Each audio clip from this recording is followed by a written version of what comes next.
Speaker Martin Romualdez mag-insert o magpasok ng 100 billion worth of projects sa BICAM. Sana po ay hindi nila ako mapatay bago ko mailabas ang lahat. Ginawa ko lang ang utos sa akin, pero ngayon, handa na akong harapin ang lahat.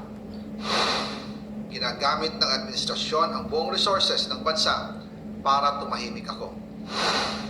That he will shoot me if I will talk. Gagamitin ako bilang panakibutas sa kanilang kampanya laban sa korupsyon. Hindi na ako mananahimik, ilalabas ko ang lahat ng katotohanan. May resibo, may ebidensya, at may pangalan. Para sa bawat Pilipino, alam ko na buo ang galit ninyo sa akin ngayon. Nauunawaan ko rin kung bakit. Lalo na at malaki ang halagang nakataya. Pero bago kayo humusga, hayaan ninyong ipaliwanag ko ang buong katotohanan. Matagal akong hindi nagsalita dahil may direktang utos sa akin. Huwag nang bumalik ng Pilipinas at manahimik na lamang. Umalis ako noong July 19, 2025 para sa aking medical check-up. Nakaplanong bumalik pagkatapos ng SONA ni Pangulo. Pero habang papauwi na ako, tinawagan ako ni dating Speaker Martin Romualdez at sinabihan, "Stay out of the country. You will be well taken care of as instructed by the President."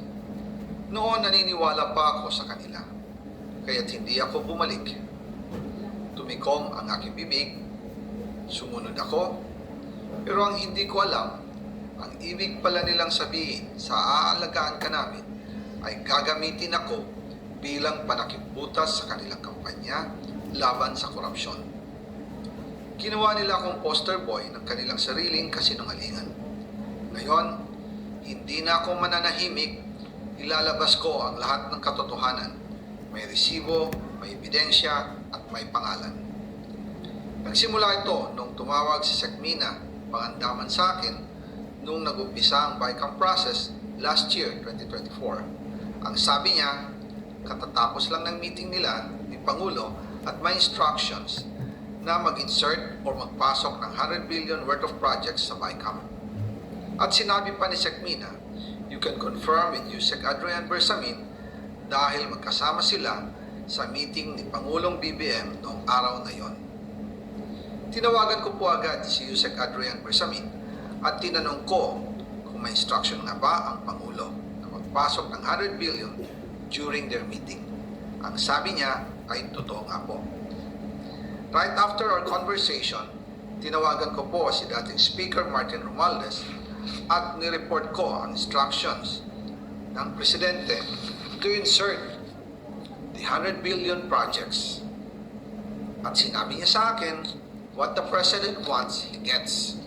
After ng ilang araw, nag-set po ng meeting si Sekmina Pangandaman at Yusek Adrian Bersamin sa amin ni dating Speaker Martin Romualdez sa Aguado Building in front of Gate 4 ng Malacanang at nandun din po si Yusek Jojo Cadiz.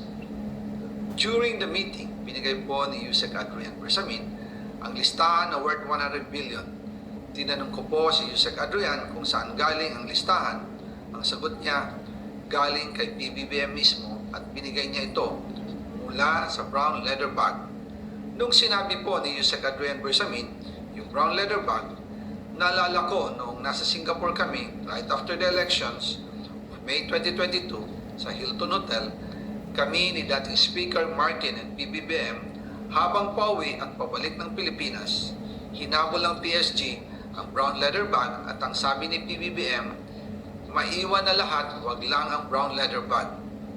Kaya naniwala ako na utos talaga ito ng Pangulo.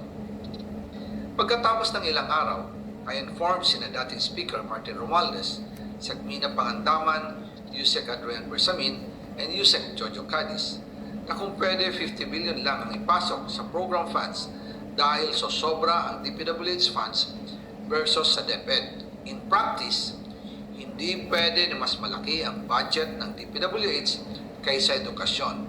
And yung balance na 50 billion, ilagay na lang sa program funds for the 2025 budget. dahil Office of the President din ang nagre-release ng lahat ng unprogrammed funds. Pagkatapos ng isang araw, tinawagan ako ni Sec Mina at sinabi ang mensahe ng Pangulo. Ipasok ninyo yan dahil pinangako na sa akin ni Speaker Martin yan at hindi na pwedeng baguhin. Kumbaga, ang utos ng hari hindi pwedeng mabali. Again, I informed the Speaker and asked clearance about the instructions ng Pangulo. At ang sabi niya, wala tayong magagawa. Kaya po nagtataka ako kung bakit sinasabi ni Pangulo na hindi niya makilala ang budget, samantalang lahat na binawas at dinagdag sa mga ahensya ng gobyerno ay humihingi ng approval sa kanya si Sec Mina Pangandaman.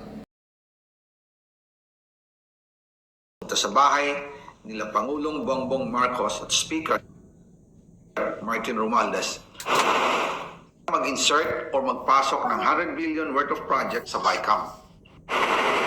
Sana po ay hindi nila ako mapatay bago ko mailabas ang lahat. Ginawa ko lang ang utos sa akin, pero ngayon, handa na akong harapin ang lahat. Ginagamit ng administrasyon ang buong resources ng bansa para tumahimik ako. That he will shoot me if I will talk. Gagamitin ako bilang panakipbutas sa kanilang kampanya laban sa korupsyon. Hindi na ako mananahimik, ilalabas ko ang lahat ng katotohanan. May resibo, may ebidensya, at may pangalan.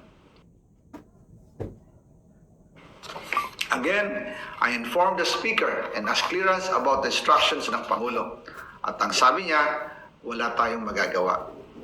Kaya po nagtataka ako kung bakit sinasabi ni Pangulo na hindi niya makilala ang budget, samantalang lahat na binawas at dinagdag sa mga ahensya ng gobyerno ay humihingi ng approval sa kanya si Sec Mina Pangandaman. Bago namin ginawa o tinapos ni Senator Chis Escudero during the BICAM. Sinabi pa ni Sec Mina, everything is cleared with the President. Basta importante, pasok ang pondo na request ng Pangulo. The following day, sinabi ni Sec Mina, approve na si Presidente BBM sa lahat na binawasan na ahensya. Masaya na ang Pangulo dahil naipasok ang gusto niyang 100 billion insertion. Wala pong perang napunta sa akin.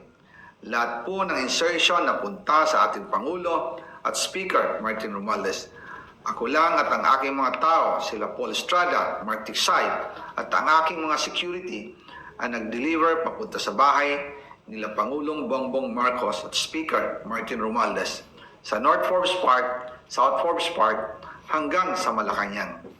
Yung mga deliveries po ay merong record ang aking mga tao. Totoo po yung sinasabi ni Orly Gutesa na nag-deliver siya sa Forbes Park. Totoo din po ang sinasabi ni Orly Gutesa na nag-deliver siya sa Malacanang nung siya ay nasa Senado. Para mapatunayan ang mga litrato na deliveries, ay ilalabas ko po together with this video.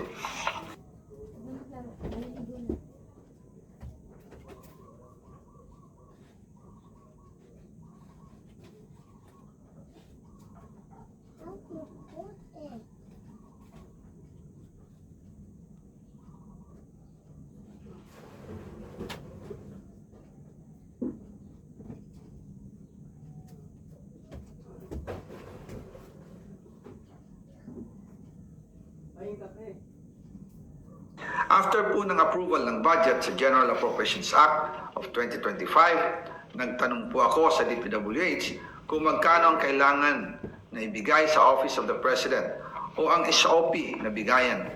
Ang sinagot sa akin ay 25%. Ang ibig sabihin nito, 25% ng 100 billion ang SOP na kailangan ibigay kay BBM mismo. In total, 25 billion ang napunta kay Pangulong Bongbong Marcos. Kaya ngayon ay hinahamon ko si Ombudsman Remulla kung seryoso talaga siya sa mga sinasabi niya sa kanyang press release na idadamay niya pati si Martin Romualdez kung magbibigay ako ng ebidensya. Patunayan niya ngayon ang pronouncement niya. Imbestigahan niya ang fraternity Brad at ang kanyang kaibigan na si Speaker Martin Romualdez kung talagang tutupad siya sa tungkulin niya. Imbestigahan din niya si President Bongbong Marcos. Sabi nga ni BBM nung SONA, let's do it right. At mahiya naman kayo, hindi po ba? Nananawagan din po ako sa Senado na imbestigahan ang 100 billion insertion ni Presidente. Alam ko po na hindi gagawin ni Ombudsman Remulla ang hamon ko. Pero magaling ang Senado sa investigasyon at ako ay naniniwala